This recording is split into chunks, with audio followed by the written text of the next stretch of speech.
Muito obrigado, Sr. Presidente, Senhoras e Senhores Deputados, Senhores Reitores e Senhores Presidentes dos Institutos Politécnicos.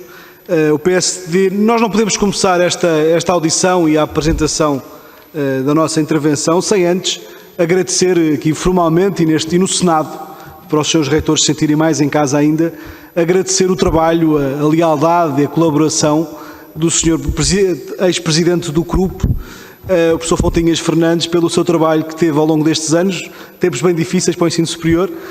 e também a oportunidade que deu a uma Universidade de Trás-os-Montes ter o presidente do CRUP, terá sido também uma grande honra para a sua casa, e em nome do PSD gostava de lhe agradecer a sua frontalidade e a forma como desempenhou esse cargo, sobretudo na relação com o Parlamento. Ao novo presidente do CRUP, o PSD deseja a melhor sorte, tem um grande desafio pela frente, representar também a Universidade do Porto já não será a primeira vez que lidera o CRUP, mas será sobretudo também uma grande oportunidade para o ensino superior de poder contar com o seu trabalho e com o seu empenho.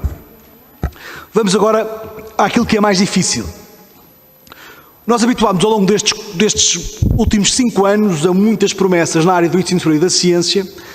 e, na verdade, verificamos que muito daquilo que é anunciado depois não corresponde exatamente à realidade. Se havia um sistema de um subfinanciamento crónico das instituições, a falta de uma nova lei de financiamento nota-se, as discrepâncias existentes são latentes e a dificuldade que todos vivem é permanente, uns com mais dificuldades do que outras.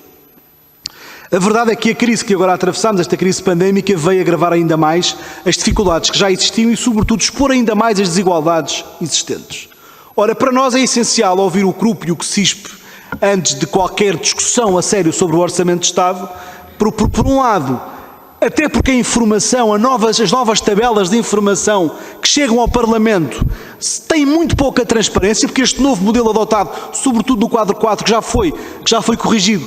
não permite uma leitura como aquela que era habitual da nossa parte, mas por outro lado, porque muito daquilo que é previsto nos orçamentos de Estado destes governos não costuma ser executado. E, portanto, vamos a factos muito concretos e nós gostávamos de ter a vossa opinião sobre este assunto. Relativamente ao Orçamento de Estado para o próximo ano, não posso deixar de perguntar ainda o que é que falta deste ano pagar, porque a quebra brutal de receitas na área da ação social escolar vai obviamente obrigar a que as instituições ou o próprio Estado compensem aquilo que são despesas fixas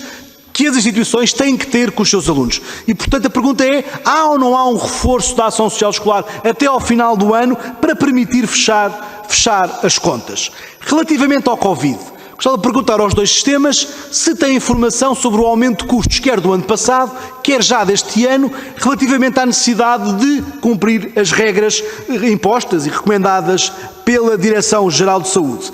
Perguntava se por acaso já existe uma resposta, ou se houve alguma resposta da parte do Governo, a uma necessidade que as escolas médicas muito falaram sobre a necessidade de haver um financiamento próprio para aquelas escolas onde os EPIs eram muito especiais e falo sobretudo de cursos de medicina, de enfermagem ou, por exemplo, de medicina dentária. Falava-se em cerca de 5 milhões de euros, tendo em conta que cada um custa 300 euros, cada aluno custa mais de 300 euros por semestre. Relativamente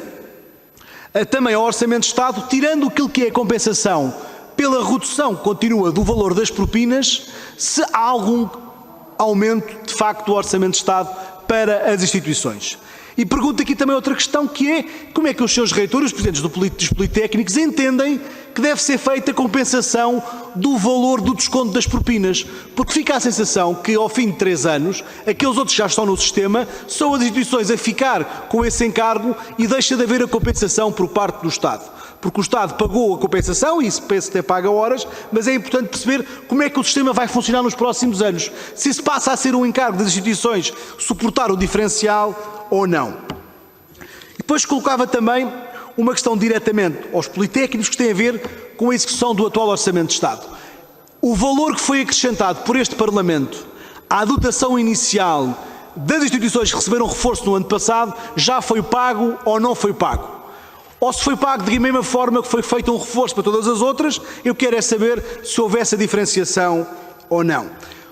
Já agora, sobre o plano de resiliência, que vai projetar no fundo a utilização da bazuca europeia em Portugal, da leitura que nós fizemos, há alguma insistência na questão da ciência, mas não desapercebemos de alguma relevância dada ao ensino superior, nem sequer à questão do alojamento. Sobre o alojamento, há uma pergunta que eu tenho que fazer, senhores reitores e senhores presidentes, é o falhanço total do plano de construção de alojamento para os estudantes, quer ao nível do arrendamento de quartos em pousadas, quer ao nível da construção, já se provou que foi um verdadeiro fracasso. E as notícias que vêm a público são assustadoras face àquilo que são os confinamentos dos estudantes e a dificuldade que têm em conseguir respeitar as regras, e por isso tem havido uma grande pressão sobre esta matéria. Mas a minha pergunta muito simples é, senhores reitores, senhores presidentes, se é ou não verdade que o modelo de financiamento utilizado pelo Governo, através da Fundestamo, para financiar a construção de residências, chegou a ponderar um juro de 4% ou aproximado disso. É que se for assim, isto é uma vergonha e é usura. Obrigado.